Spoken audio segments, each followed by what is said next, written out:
wanda ya mutu da ciwon ciki ya turnike mutum ya mutu to ya yi shahada.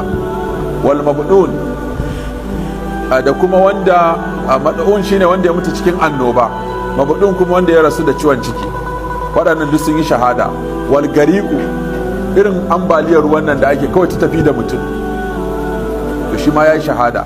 Wa sahibul hadam da wanda kuma gini ya ruzo masa, irin abin da ya faru a kasuwa din nan na Kwari, mutane suna tsaka kasuwanci ba zato ba tsammani gini ya rubto wa mutum, to irin wannan shi ma wa shahidu fi sabilillah. da wannan hadisi ya zo da su cewa dukansu sun yi shahada.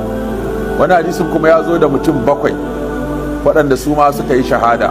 Daga ciki akwai wanda ya mutu a tafarkin Allah, akwai kuma wanda ya rasu ta hanyar annoba, da wanda ya nutse a ruwa, da wanda kuma ciwon daji ya kashe shi,